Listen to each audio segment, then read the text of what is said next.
completely agree with him. We now come to Prime Minister's questions, but we are joined today in the gallery by the Speaker of the Supreme Council of the Keir Gigs Republic. I now call Charlotte Nichols. Number one, please, Mr. Speaker. Mr. Speaker, this morning I had meetings with ministerial colleagues and others. In addition to my duties in this House, including listening to the Chancellor's budget statement, I shall have further such meetings later today. Charlotte Nichols. Thank you, Mr. Speaker. The UK used to be a world leader in psilocybin research, but despite the calls from the Home Affairs Select Committee, leading researchers, charities and veterans organisations and the Royal College of Psychiatrists, we've shamefully fallen behind on breakthrough treatment for conditions like PTSD and depression, causing misery to millions of people in our country. Can the Prime Minister explain why this policy remains the responsibility of a Home Office that can't give it the attention it deserves, and why it's okay that American, Canadian and Australian patients can access treatment British patients can't? Prime Minister. Mr. Speaker, I completely sympathise and understand why people suffering from distressing conditions will want to seek the best possible treatment available, and I thank the Honourable Lady for raising the issue. We are committed to ensuring that the UK is a world-leading jurisdiction for pharmaceutical, clinical and other medical research, and we have, in fact, asked the Advisory Council on the Misuse of Drugs to review barriers to legitimate medical research involving controlled drugs such as psilocybin. Our response to the Council's recommendations, I'm pleased to tell the Honourable Lady, will be published as soon as possible. Dr. Kieran. Thank you, Mr. Speaker. My constituency has a long and proud history of farming, with generations of the same family helping to feed our nation. And not since World War II have we been so aware of how important food security is to our national security. So will the Prime Minister update the House on what his government is doing to support our fantastic farmers? Mr. Speaker, as I set out at the NFU conference just a couple of weeks ago, we will always back British farmers to continue to produce fantastic food. We're accelerating that plan with the largest package of grants ever, and indeed one of those new schemes opens just today, supporting farmers with up to £125,000 towards the purchase of new equipment and technology. Our schemes in England are all about more choice, Mr. Speaker, not less, and unlike Labour in Wales, we will never introduce top-down arbitrary targets that damage farm incomes, damage our food security and take farmers back to square one. We now come to the Leader of the Opposition, Keir Starmer. Thank you, Mr. Speaker. 3 years ago, Sarah Everard was walking home when she was abducted and murdered by a serving police officer who should have been trusted to keep her safe.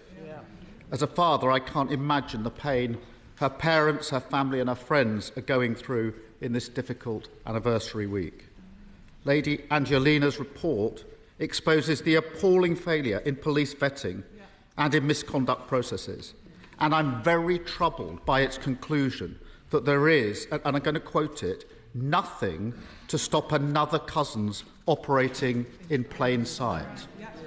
How can that be the case 3 years on from this horrendous crime? Well, Mr. Speaker, can I firstly say that I'm sure all members of the House will have been thinking about Sarah Everard in recent weeks. It was, as the Honourable Gentleman said, an absolutely shocking case, and the abuse of power in particular was appalling. That's why we took action quickly, Mr. Speaker, to strengthen police vetting, strengthen the rules for rooting out officers who are not fit to serve, and conducted the largest ever screening of all serving officers and staff. We're now ensuring that any officer who has been charged for a crime will be suspended from duty automatically until their case is concluded, and we will thoroughly consider all of the report's recommendations and respond in full. The Prime Minister mentions vetting, and I just want to press on that because serious failures in police vetting were raised in independent reports as long ago as 2012, 2019, 2022 and 2023. And that's why Labour's been arguing for mandatory national vetting standards, which would stop anybody with a history of domestic abuse or sexual offending being allowed to join the police in the first place. Why are mandatory national vetting standards not already in place? Well, Mr. Speaker, it is vital for public confidence that those that are not fit to wear the badge are rooted out of the police and not able to join in the first place. That's why the College of Policing has updated its existing statutory code on vetting, and that happened quickly. And in addition, the Policing Inspectorate, Mr. Speaker, carried out a rapid inspection of all forces' progress against the previous findings. And in addition to that, an entire check against the National Police Database was carried out for all serving officers and staff. Mr. Speaker, I'm obviously very familiar with codes in criminal justice systems, but this is too serious for that. There's a world of difference between a code and binding mandatory standards, which don't have legal effect, and that should trouble members across the House. Yeah. Cousin's history of sexual offending stretched back many years. On 4 occasions, despite allegations of indecent exposure, he wasn't sacked. We know indecent exposure is a gateway to more horrific crimes, as was tragically shown to be the case not only in Sarah Everard's case, but also Libby Squire. But it's not treated with the seriousness required. The Angelina report recommends reviewing all indecent exposure allegations against serving officers in order to identify, investigate and remove those officers from service. Now, given the obvious urgency of this recommendation, can the Prime Minister give a categorical assurance that it will be implemented immediately? Mr. Speaker, as the Home Secretary addressed this specifically when he made his statement, indecent exposure, just like any other kind of sexually motivated crime, is abhorrent. And we expect police chiefs to take it extremely seriously. We fully expect police chiefs to suspend an officer charged with any kind of sexually motivated crime. And it's worth pointing out, in addition to the new powers that the Home Secretary outlined about automatic suspension, Chief Constables already do have existing powers to suspend any officer in their force when allegations are made, and we fully expect them to use those powers. It's all fine, is it? It's all okay? Well, I do think the recommendation I referred to should be implemented urgently, and I ask the Prime Minister to look again at that, because every day that goes past when it isn't implemented carries risk for victims in these cases. Sarah Everard's murder should, of course, been a watershed moment on policing reform, on the criminal justice system, on violence against women and girls. But the sad reality is that victims of rape who have the courage and bravery to come forward have just a 2.4% chance of their perpetrators being caught and charged within the year. How does the Prime Minister expect women to have confidence in the criminal justice system when almost all rapists don't see the inside of a courtroom? Mr. Speaker, as we acknowledged a couple of years ago, of course we need to do more to improve rape outcomes in the criminal justice system. And the Rape Action Review Plan, is showing considerable progress, Mr. Speaker. We've already increased the average sentences for rape by a third since Labour were last in office, Mr. Speaker. By the way, using a power that the Labour Party voted against in this House. And thanks to our action plan, we've seen police referrals double, charges double, and last year there was a 50% increase in rape convictions, and now rapists will serve every single day of their sentence behind bars. And the honourable gentleman did raise his time at the Crown Prosecution Service, but he hasn't acknowledged that under his tenure, rape convictions actually dropped. Well, the Prime Minister knows that is going to be fact-checked. He also knows I support tough sentences. I really do think that the victims of violence against women and girls deserve better than this nonsense from the Prime Minister. It needs to be taken seriously. It's not games, Prime Minister. We all want more victims to come forward, but we have to be honest.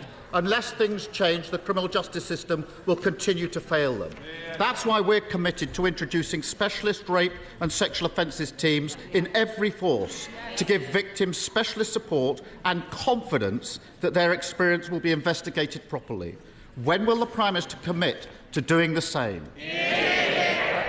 Mr. Speaker, we've already implemented a Rape Action Review Plan. He says about taking this seriously. Here are the things that we have done, Mr. Speaker. We have ended the appalling digital strip search that victims had to go through with their mobile phones. We've ensured that there's better use of pre-recorded cross-examination. We've rolled out Operation Sorteria with incredible success across all national police forces, and we have increased significantly the number of independent sexual, domestic violence and abuse advisors to up to 1,000, and there is more specialist training in all police forces for these prosecutions. That is a plan that we've already put in place. It's a plan that is working to ensure that we can keep women and girls in our country safe.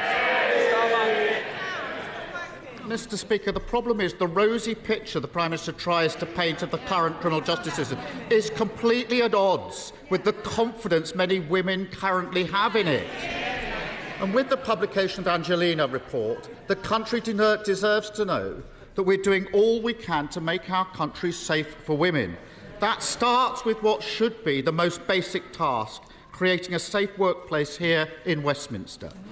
And at the moment, as everyone in this House knows, we are failing in that endeavour, and we all have a duty to change this. So when will he make time for the vote on banning from Parliament MPs who face allegations of sex offences? Prime Minister. Mr. Speaker, it is absolutely right that we ensure our communities are safe for women and girls. That's why we passed the landmark Domestic Abuse Act. That's why we set up a new 24/7 victim support line. It's why we've quadrupled funding for victim support, and why we are investing in practical things like CCTV and better street lighting in safer communities up and down the country. Now, of course, there is always more we can do, but this government has a strong track record in ensuring that women across this country will feel safe.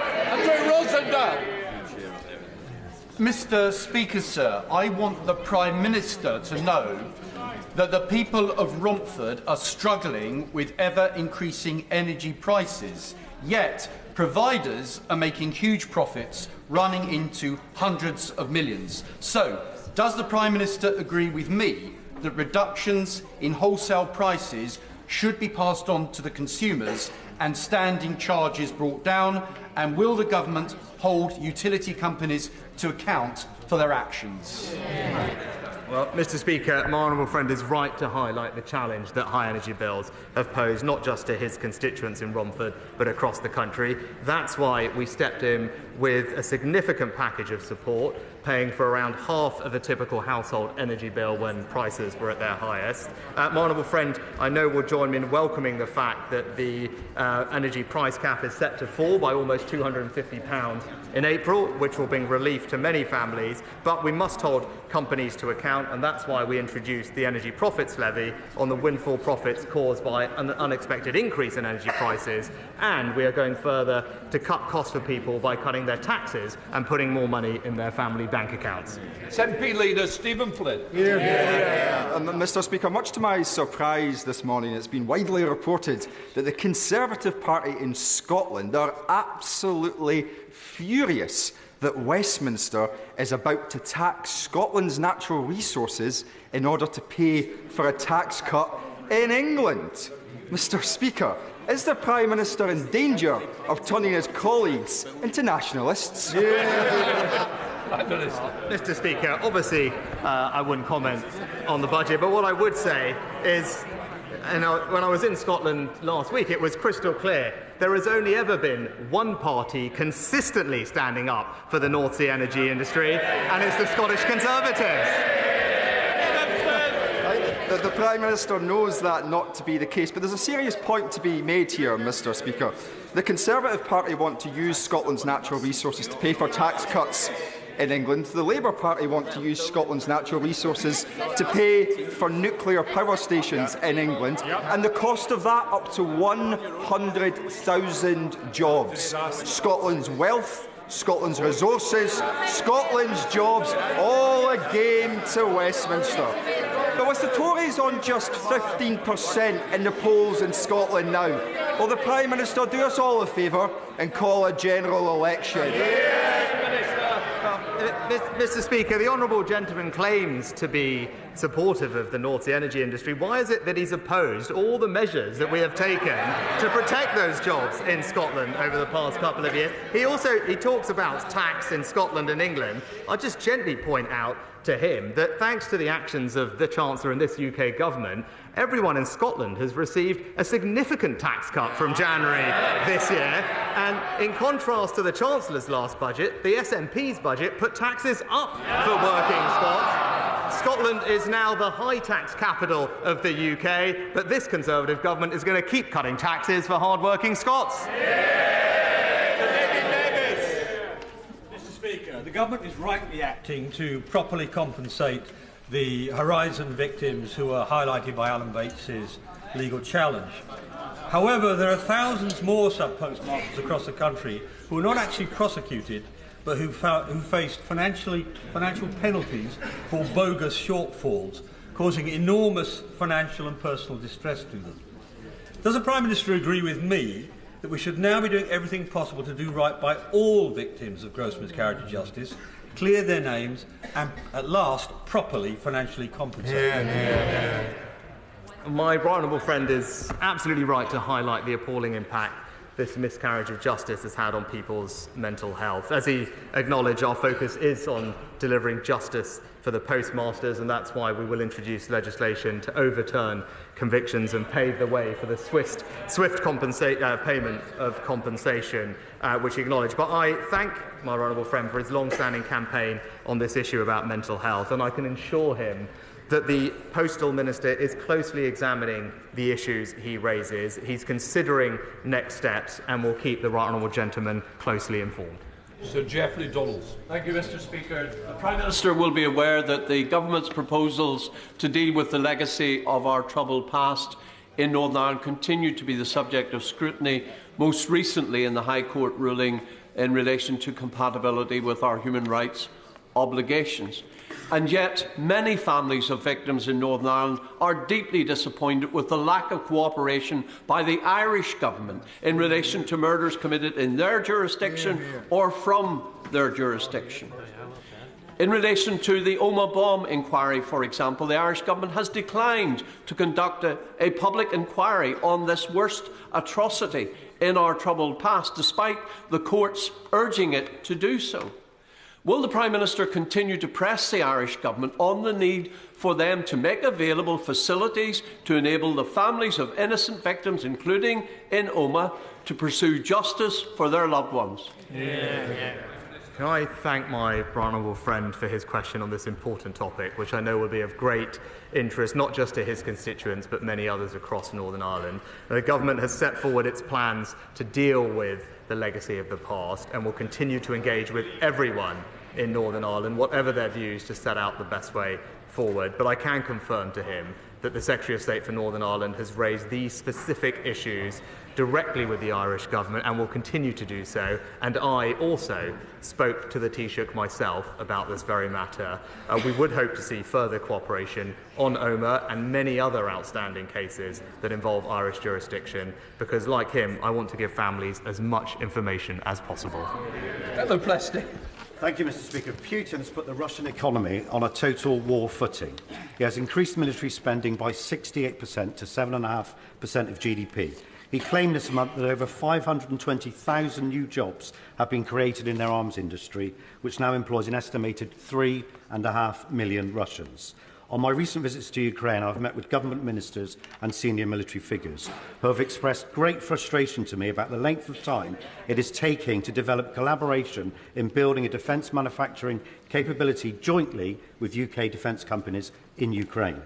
So will my honourable friend meet with me to discuss how we can unblock the bureaucracy and, as our Ukrainian friends say, build the arsenal of the free world together?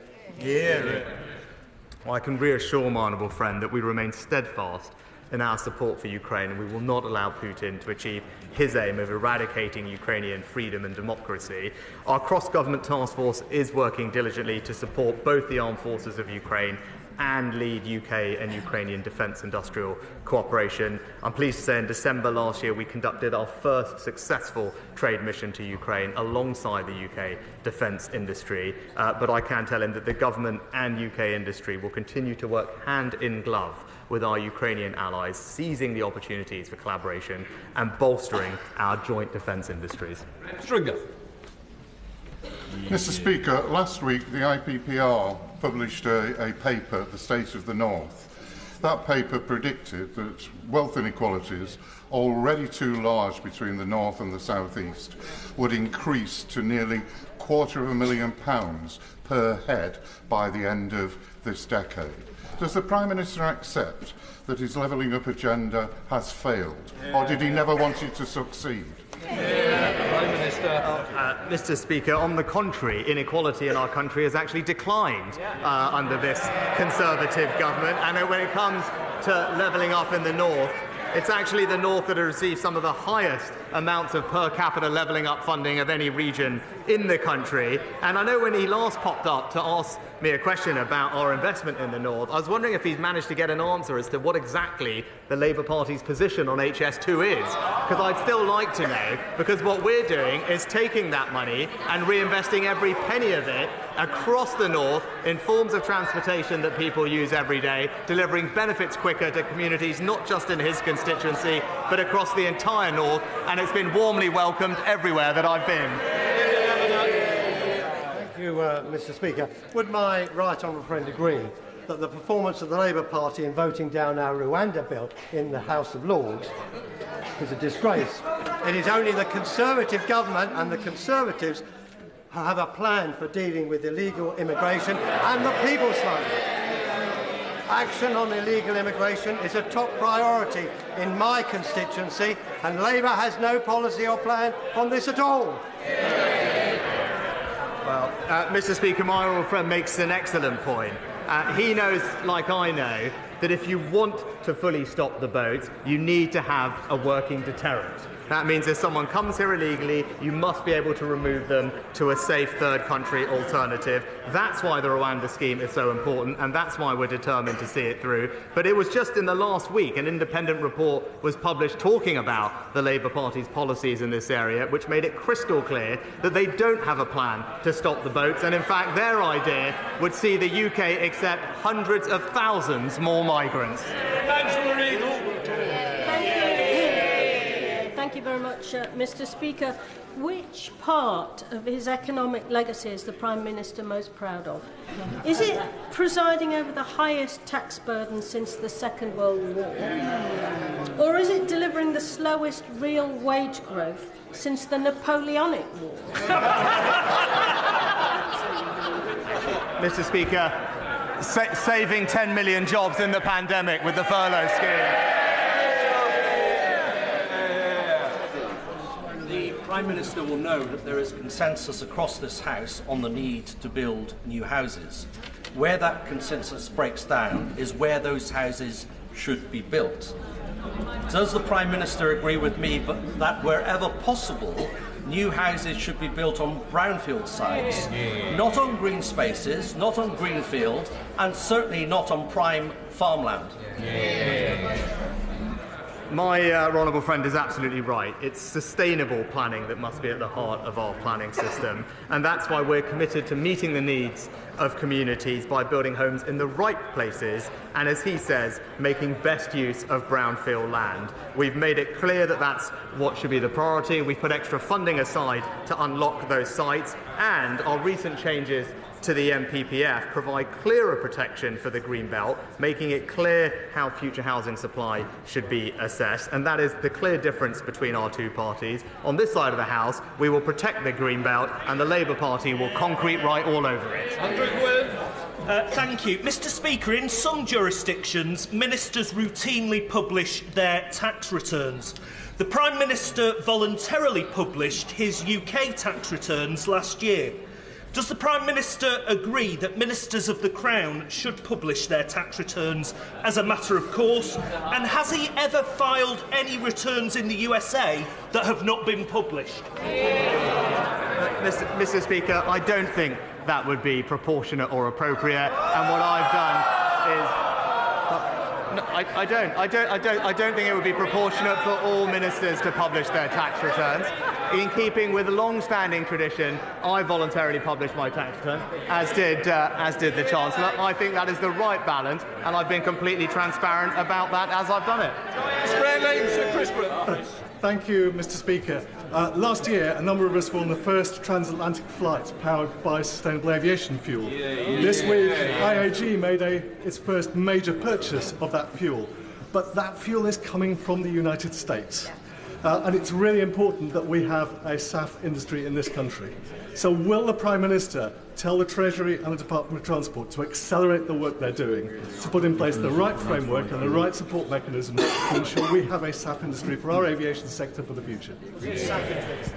Can I, first of all, thank my honourable friend for his championing of this cause, which I think is absolutely right, and reassure him that we are committed to ensuring that the SAF mandate is in place in 2025. That will require about 10% of jet fuel to be made from sustainable feedstock by 2030. And to get there, we've provided, I'm pleased to tell him, £135 million to 13 different UK sustainable aviation fuel projects to kickstart our domestic industry. And, which he also knows is important, we've committed to introducing a revenue certainty mechanism to support SAF production in the UK as soon as practically possible. Sam Dixon. Thank you. Chester's 2,000-year-old Roman walls are an important historic monument of world renown. Will the PM join me in Chester to walk the walls and explore how the government can support the upkeep of these important structures, which, unlike the Conservative Party, are stable, solid, and in no danger of imminent collapse? Well, Mr. Speaker, I join the honourable lady in paying tribute to the history of her local community, and I'm pleased that the City of Chester is benefiting from so much investment from the Conservative government so that it can maintain its local infrastructure. Thank you, Mr. Speaker. 5 weeks ago, Conservative MPs from across South East London and Kent wrote to Transport for London and the Labour Mayor of London, calling on them to do the right thing following the botched implementation of a temporary 40-mile-an-hour speed limit on the A20 near Sidcup, which has seen thousands of drivers unfairly issued fines and points on their licence. This has left many drivers, including carers, emergency service workers and teachers, at risk of losing their licences and jobs. This is despite travelling less than 50-mile-an-hour zones. Does the Prime Minister agree with me that TfL, the Met Police and Sadiq Khan must come clean about the number of fines and cancel these issued points? Can I thank my honourable friend for this question, and I do understand the concerns that local drivers have over this ongoing TfL issue. Whilst we're doing everything we can to back motorists across the country, it is disappointing that the Labour Mayor and indeed Labour-run Wales are hammering drivers at every opportunity, whether that's temporary speed limits or blanket 20-mile-an-hour zones or the ULEZ expansion. But I will make sure that my honourable friend has a meeting with a responsible minister to discuss his concerns. Mr. Speaker, to strengthen current spiking legislation, forensic evidence is essential. The NHS does not have uniform policy for the screening of suspected victims of spiking at A&E. We can pass all the laws we want in this place, but to achieve justice, this forensic evidence is vital. Will the Prime Minister commit to ensuring that hospital emergency departments have a statutory obligation to take forensic samples from these victims?